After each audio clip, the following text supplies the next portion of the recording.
Okay, hey everybody, Teching 101 back again, and we have a whole cavalcade of special guest stars today. Of course, I'm joined by my co-host Barry the Brick, but we also have Barry's cousin Larry the Brick. He's visiting from out of town right now. We also have Perry the Plant and Benson the Bee. I think I named him Benson. I think I've changed his name like 3 times. But anyway, yeah, because today's video is all about the environment. Save the bees, ladies and gentlemen. Save the plants. Save the bricks. Save the bears. Save the rhinos. What else do we have? Save Cthulhu. Guys, there's a reason we haven't seen Cthulhu around in a while. He lives at the bottom of the ocean. There's a lot of trash and pollution. He can't even get out of the ocean because of all the freaking sludge he's got to slog through, all right? And don't you want to see Cthulhu again? I want to see Cthulhu again. So would you please recycle is all I'm saying. Okay. All right, so today's video, we're going to be talking about the 3rd member of the Gorosei, the artist formerly known as Gandalf or Gonfal's brother or whatever I was calling him, whatever. His name is Marcus Mars. That's right, Marky Mark. He is here today. What's your favorite Mark Wahlberg movie? I liked Ted. I thought Ted was funny. Maybe it wasn't for you, but I really liked the movie. Okay, anyway. So, I gotta be honest with you guys, straight up, okay? I mean, Samurai Gandhi was probably my favorite member of the Gorosei because of all the intrigue about him. You know, how he looks different from all the other members of the Gorosei, and he also has the Shodai Kitetsu. That Shodai Kitetsu really rockets Samurai Gandhi up into crazy levels of popularity, okay? But I gotta be honest with you, in terms of a close second of my favorite member of the Gorosei, I'm going with Marky Mark, alright? I just loved his tall, lanky appearance, the long, wizened beard. Like, he could be, like, if they ever did a Halloween party for the Gorosei, like, if Eam ever decided, this year I decree there shall be an awesome Halloween costume party, alright, and if all the Gorosei had to go dress up, I'm sure, you know, he would just, like, literally dress up like Gandalf, that's who I want, Lord of the Rings, Gandalf, you know, he could make the wizard thing work, I think he could, really, and also, as the warrior god, as the godhead of the environment, I have to say, honestly, he does his job pretty well, alright? All the times the Straw Hats have been sailing up and down the Grand Line, Paradise and the New World and the East Blue, all the other times we see the ocean in this story. How many times do you see any trash in the ocean? How many times do you see just a bunch of plastic floating around where poor sea turtles are getting caught in and getting choked out, getting plastic straws jammed up their noses, getting nets covering them and everything like that? How many times do you see massive just tides of slush flowing through the seas? I can only think of one instance of that, and that was in Totland, where the environmental protocols of the world government don't really apply too much. Big Mom's got, like, rivers of juice, like, flowing through her ocean. That's a serious problem, but that's something that, you know, the world government doesn't have any jurisdiction there, okay? But now, since Big Mom is no longer an emperor and she's been taken out of that status, maybe the government's gonna take over her territory, and then, you know, you have Marcus Mars is just like, all right, we need to clean up these oceans immediately, all right? But no, other than that, I think the only other time we've seen any form of trash just floating out in the ocean was the time the Straw Hats approached Thriller Bark and they had that big barrel. They thought it was booze. It was like an offering to the ocean god or whatever, in which case that's more of a, it's pollution, it's litter, but it's litter because of religious reasons. I wonder how that would work. Nah, I don't think that would follow too well. Don't throw barrels of booze out in the ocean, regardless of who you're praying to. All right, well, anyway, that wasn't even booze because that was a trap laid by Moria that shot the flare into the sky, and then, you know, Thriller Bark appeared and everything like that, all right? But other than that, we don't really see that much pollution out in the ocean, guys. I think Marky Mark is doing his job pretty damn effectively. If nothing else, he's keeping the environment neat and tidy, okay? So, yeah, I mean, you could hate the Gorosei, you could say the world government is oppressive and, you know, the whole slavery aspect and everything, but they keep the oceans clean. That's something, yeah, it's a positive, I guess. All right. So yeah, Marcus Mars. He is representing the planet of Mars. Actually, I found out that the actual name Marcus literally came from the word from the planet Mars. So there it goes. Ironically enough, usually Mars is depicted as a war deity, like Ares and stuff, okay? It's like fire and brimstone and soldiers and armies and war and death. But no, I guess it's the inverse here. It's the opposite, really, because, yeah, Marcus is like, no, we're going to clean these oceans up. We're going to make sure these animals are taken care of, conservation and all that. There's a lot of rare animals in the One Piece world, right? We got sea kings. Those are the standard ones. There's also giant squids, whatever the hell this thing is. This raises so many questions right now. I don't even want to ask, but this exists in the One Piece world. All of Gaimon's rare animals, pretty much. I wonder if Marcus Mars knows about the island of rare animals. There can't only just be one island of rare animals in the One Piece world. Actually, if you take the movies as canon, there's also another one in the Grand Line. That's the focus of the third movie that focuses on Chopper becoming the king of the island of animals or whatever. But I'm sure there's every now and then there's an island of rare animals, and so Gaimon's ruling over one of them in the east, taking care of his friends. But I'm sure there's others, okay? But yeah, as the warrior god of the environment, Marcus Mars's duties would probably involve things like environment conservation, pollution control, which he's doing a great job of, nature conservation. This includes plants, but also animals. I wonder if there's any kind of like endangered species categorization in the One Piece world. Now, funnily enough, the animals in the One Piece world do actually have classifications. There's 4 of them. There's A, B, C, and D. And I believe it goes A is small friendly, B is big friendly, C is big savage, and D is small savage. So essentially, it's a very basic way of organizing the animals in the One Piece world, basically, essentially breaking them down to, like, are they dangerous to humans? Like, will it eat you or will it not eat you, essentially?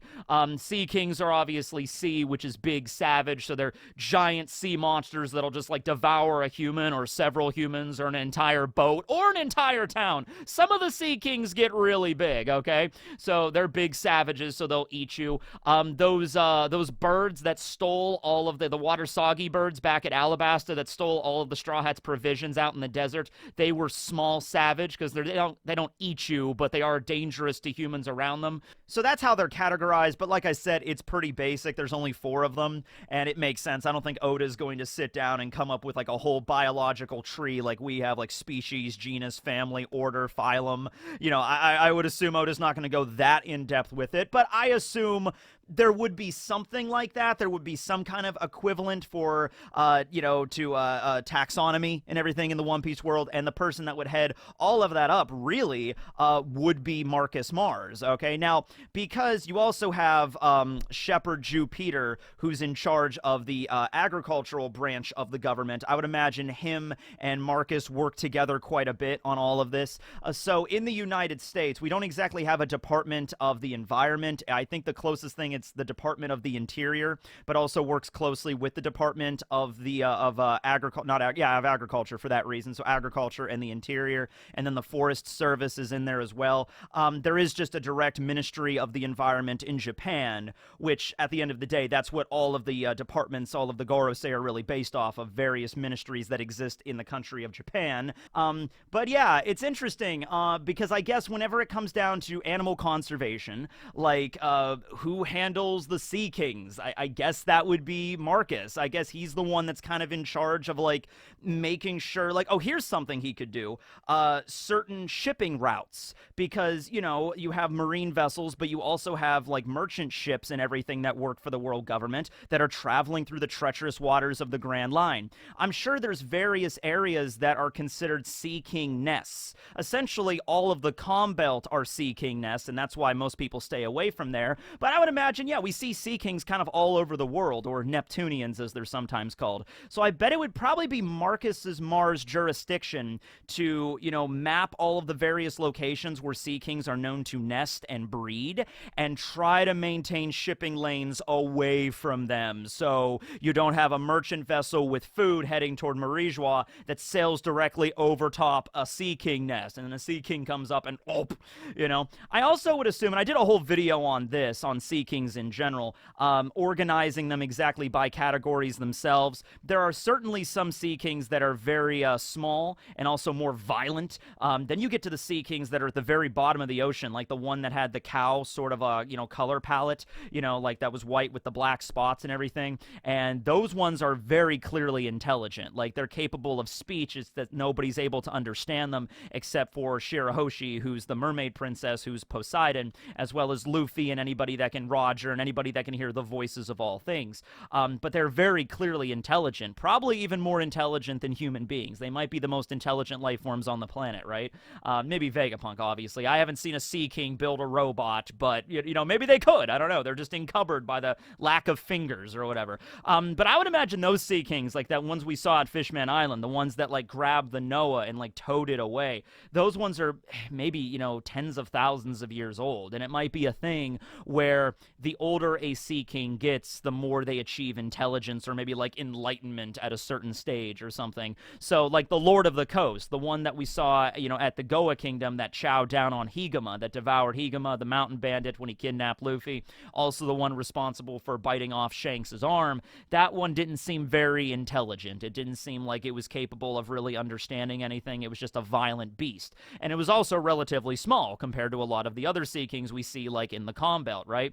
Like, when the Mary accidentally sailed into the Calm Belt and, all the giant sea kings, like, appeared and it was on top of one of its noses, the same one we saw at Fishman Island, the one that kind of looks like a cow. I mean, these things are gargantuan. I mean, they are massive, bigger than islands, bigger than mountains. These things are huge, okay? So I would imagine, yeah, thousands and thousands, possibly tens of thousands of years old, they achieve that level. Now, those ones are pretty rare and probably mostly hang out in the Calm Belt or way at the furthest depths of the ocean, okay? The other ones, the ones that are more violent and not as intelligent, will kind of breach the surface to attack, or they might nest closer to the surface or on the shores of islands.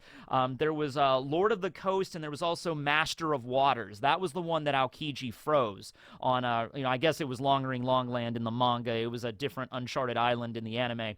But that one that came up out of the water, and then Aokiji was like, Ice Age, and just froze it. Those ones tend to nest closer to the surface or on the coast. The smarter ones are like, yeah, we're not going anywhere near the humans because they have crazy devil fruit powers and they can kill us and shit. So they have hockey. Let's just go and nest down below or in the Calm Belt. They tend to stay away from there, okay?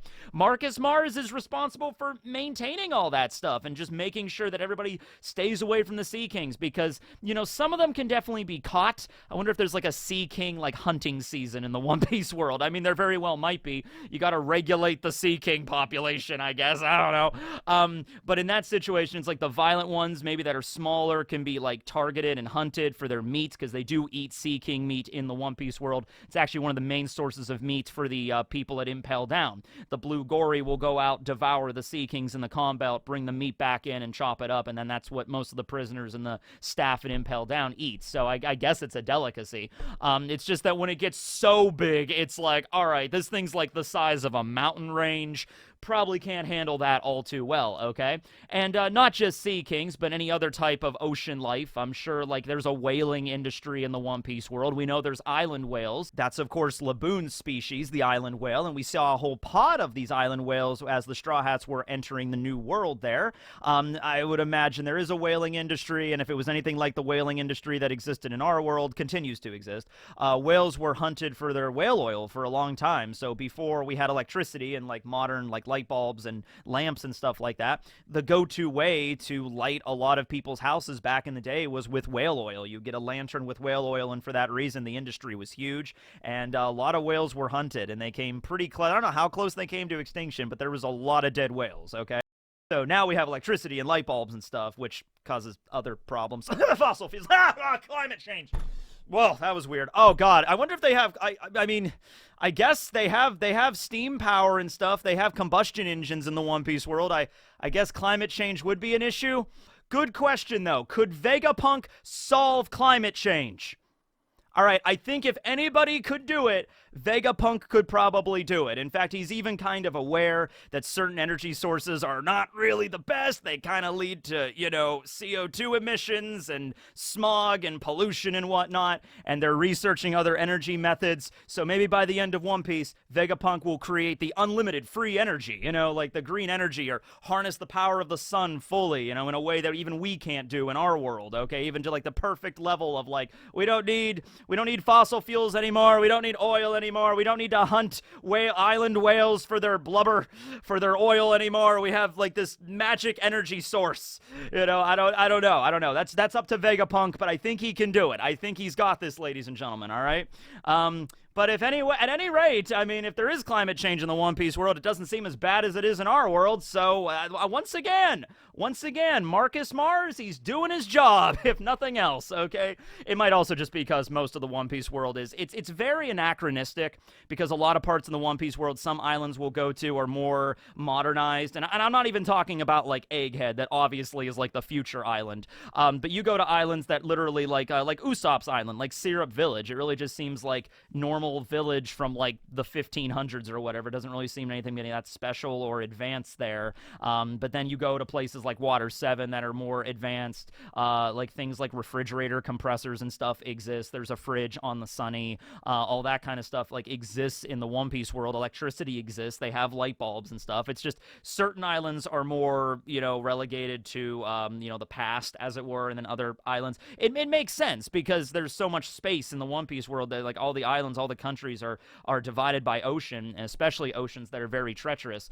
So it would make sense that this anachronistic technology would exist in various locations, right? So environment conservation, pollution control, animals and various plants that are being preserved. Yeah, I mean, I'm sure there's animals that go extinct in the One Piece world all the time. Luffy's probably responsible for like 50% at least. He eats a lot of meat. There's also a lot of weird environments in the One Piece world, though. So how would you take care of those places, I'm sure there's a category, there's a system for that one, too. Like islands that the world government could maybe do some stuff with. And then there's other islands like Raijin that's literally being pelted with lightning rain all the time. That might be a category where it's like Marcus Mars is looking at it like, okay, we can't even get close to that island. Like, we can't really do much there. That island is so dangerous. It's so hostile to humans. Pelting lightning rain. We couldn't really do much. God, I wish we knew more about Raijin Island. What was up with the lady with the umbrella? Remember that? A Rouge is approaching it, and then this creepy old lady comes out. I think her name was Casa, because Casa just means umbrella. And she comes out and she's like, "Hello, dearie. Would you like an umbrella?" And then a Rouge was just like, I don't know, ma'am. Dude, it was set up so well. We get Raijin. It was established way back during when Nami was at Witheria, and she was like reading through the books, and she's like, an island with lightning rain. I wonder what this is about. And then a Rouge goes there, and then when, Smoker is waiting for the Straw Hats to arrive after Fishman Island, he's like, oh, they probably came to Raijin, because Luffy always comes to the dangerous places. It's like a plot. It's like an arc that Oda set up so well, but then he decided, I don't have time, and he just went right into it. I kind of wish it would work like that, because we right after Fishman Island, we got to Punk Hazard, and that set us on the track to Wano. Punk Hazard to Dressrosa to Zoe to Wano. Now, I understand why Oda would want to do that, because he's been building up Wano for years and years and years, and I think he really wanted to get there, so he's like, okay, we got to get moving with this. So I wonder if the Straw Hats were originally supposed to go to Raijin Island as their first island right after popping out of the Fishman Island, after getting into the New World. They went to Raijin Island. They could add a little story arc there. Then they could have went to Punk Hazard, and then everything could have gotten set on the tracks. But maybe Oda was like, nah, I don't have time. I got to get moving here. And so maybe that's the reason we didn't really find out anything about a Rouge, because his plot line was like shelved to move over to Punk Hazard with Law and everything like that. I wonder. But I'm getting off the rails here. Point is, there's a lot of islands that are in the New World that are pretty damn dangerous, and Marcus Mars probably has a category, like a system where he's just like, all right, that's a rank A danger island, don't go there. This is rank C, which makes it a lot more simpler to, conserve stuff and like set up nature preserves and stuff like that. You could build towns there and all that kind of jazz. It's a lot simpler in those locations, right? And actually, something else that I thought of here. So we know that the Marines are the Navy. They handle things on the water and everything like that. Handling pirates is like their main objective there, defending the citizens that pay the heavenly tribute, all that kind of jazz, right? Well, we also know that there is a Coast Guard in the One Piece world, okay? And the Coast Guard handles more terrestrial, land-based crimes like mountain bandits and stuff. So, like we know Curly Dadan has a wanted poster, but it's not listed as Marines. It's listed as Coast Guard. Okay, so there's like a separate division of the Marines. I'm sure they still answer to the Marines. That's just a subdivision that we just don't know a lot about. And I wonder if they would handle poaching crimes. So like if someone is like actually like poaching the equivalent of a rhinoceros in the One Piece world. See, this is where the animal facts all tie back together. 2.5 years of animal facts because we needed to learn all the different strife that the animals deal with in pollution, and not pollution, but poaching and all that stuff. Well, pollution handles it too, and that causes harm to them as well. But at the end of the day, it was all leading toward this video. You see, I plan things ahead. Okay, no, I don't. But anyway, so, yeah, I would imagine, like, hey, there's this animal, and it exists only on this one island, and we need to preserve this place to make sure people don't hunt these rare animals, and that would be Marcus Mars's territory, but also it would be the Coast Guard that actually enforce it, so they have areas there. I think the reason we just don't see the Coast Guard most of the time is I just don't think they don't worry about pirates. That's a Marines issue, and since this story is all about pirates, like the Straw Hats are pirates, and there's emperors and everything, so obviously the main opposition is going to be the Marines. But if this story was about Curly Dadan, if Higuma was the main character of One Piece, he'd be going up against the Coast Guard all the time. I guarantee it. But yeah, I'm sure there's thieves or bandits that are like, oh, that's the rare rhinoceros. That's the rare golden rhinoceros. Let's go kill it and then take its horn for various reasons that make no sense. And then that's when the Coast Guard shows up. That's when the Rangers show up. Not the Power Rangers, although maybe it's just the no, we're the Marine Rangers. We're the Coast Guard Rangers. You're not going to poach. We're the Pokemon Rangers. We're not going to allow you to poach these golden rhinos. And the rhinos are like, hey, thanks, man. It's like, no problem, rhino. And then they chase off the poachers. There we go. Yeah, there it is right there. Okay, awesome. Yeah, and I think I covered all the other stuff. I mean, ocean pollution. Like, you cannot undersell how much pollution is floating in our oceans right now. Like, there's entire tides and swaths of our ocean that are just trash streams, okay? Like, that exists in our world. It's pretty bad. It's an issue. And you don't really see that at all in the One Piece world. So, like I said, doing a pretty good job. Doing pretty good a job, Marcus. I gotta say. But yeah, that was pretty much all the stuff with his job description. I mentioned he's, obviously the namesake is Mars. That's one of the more obvious ones. So in Japanese, it's Kase. So using the kanji for fire and then star, planet, sei. And so the interesting thing there is, once again, you'd think fire, that would be like an opposition to this, just like the god of war, but it's actually the opposite here. Although, I guess you could use fire in the sense of, like, well, burning trash, burning fossil fuels. That's not really environmentally friendly. I don't know where I was going with that. But yeah, that's the namesake, if anything. As for the form that he takes, this is the one that's probably the most interesting, because it's the one that's very, like, we know at least what it is. Like, it's very clearly some kind of bird that Marcus transforms into. Like, we know Samurai Gandhi's is kind of humanoid, and the one down here, Gorbachev's form, is kind of like a mammoth or some kind of elephant with, like, tusks. And then these other two, this kind of looks like a bull. That's St. J. Garcia Saturn, But when it comes to Marcus Mars, when it comes to Marky Mark, it's very clearly some large bird with a huge neck, some kind of swan-like animal. People have thrown it out there. If he's like a mythical zone, it could be the Quetzalcoatl or something like that, or some kind of ancient deity. If it's like a mythical zone on that level there, Quetzalcoatl is the name of that was actually a pterosaur way back in the day, or no, Quetzalcoatlus. There's Quetzalcoatlus, and then there's Quetzalcoatl. One's the deity, one's the pterosaur. I think it's Quetzalcoatlus is the pterosaur. Okay, but at any rate, yeah, so there's that. Giant bird being. I'm still debunking on the idea that they're not actually zones. I think there's something completely different, a power that Eam gave them that is separate from Devil Fruit powers, but that's just me. But the fact that one of them does turn into a giant burb, it's kind of like, okay, if there's, and also the idea that Samurai Gandhi has the ribbon, it's like, okay, this one has the ribbon that all Awakened Zone has, and then this one turns into a giant burb. It seems to indicate Devil Fruit powers, but we just don't know. So I'm going to go along with the other theory for right now. We'll see how that pans out, okay? But yeah, he turns into a giant bird of war, as it were, all right? So that's very scary. That's very terrifying there. Now, let's see, anything miscellaneous involving him? I like to cover kind of everything. Oh, okay, so, not super important, but he was the one of the Gorosei that kind of talked mostly to Clover during the events at Ohara. So during the Ohara incident with the Buster Call, the one that seemed to be, heading up that phone call was Marcus Mars. He was the one that was directly talking to Clover. Clover was going over everything with him, just like, hey, wait a second, there's this ancient kingdom, and they're like, oh, we don't know, and it's like, this ancient kingdom happens to have a name. Oh, it does it? And the name is, okay, kill him, do it. So that was, I think it was Marcus Mars that gave the order to actually shoot Professor Clover.